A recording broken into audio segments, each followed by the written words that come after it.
Chapter 38, Where's My Unfair Share?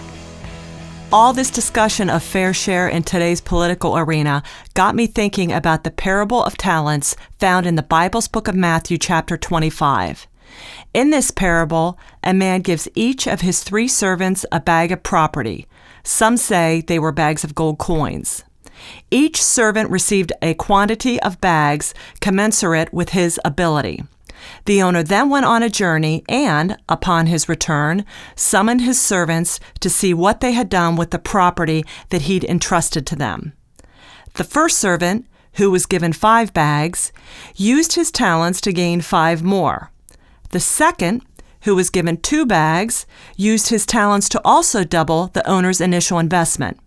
The third servant was given a single bag. He was fearful and hid his bag in the earth, and then returned it to his master, crying, "See, you still have what is yours."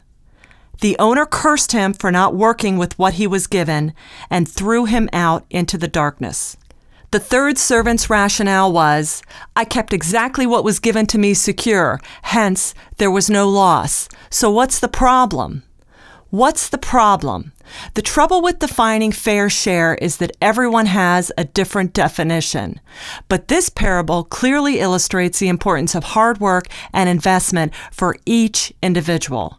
The owner did not take bags from the first and second servants and redistribute them to the third.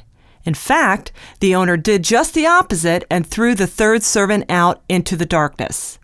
The mentality of the third servant is what's getting us into trouble. So many are content to take what is given to them and not seek to render anything in return. As Arnold H. Glasgow said, all some folks want is their fair share and yours. What's the cause? The third servant didn't fail because he did not multiply what was left in his care. He failed because he was too afraid or too lazy to even try. Here is one of life's greatest universal lessons. Equal opportunity does not mean equal outcome. The path to a tremendous life is not measured in bags of money, but in our commitment to living life's continuous journey to its fullest. I love the Don Marquis quote, "When a man tells you that he got rich through hard work, ask him, whose? What's the reward?" The rewards reaped on the path to tremendous living can never be found on the streets of status quo.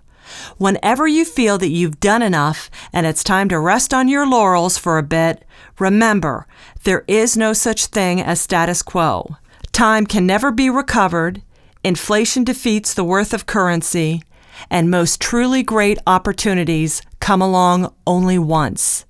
Nothing static or dormant retains its original value. Decay and depreciation, like death and taxes, are facts of life. Having lived all over the world, I am amazed by how out of touch many of my countrymen have become. America offers all of its citizens, and even non-citizens, an abundance of opportunities in the form of schools, roads, parks, hospitals, and civic amenities. I am thankful for those more successful than I because they give me the opportunity to rise up to their level.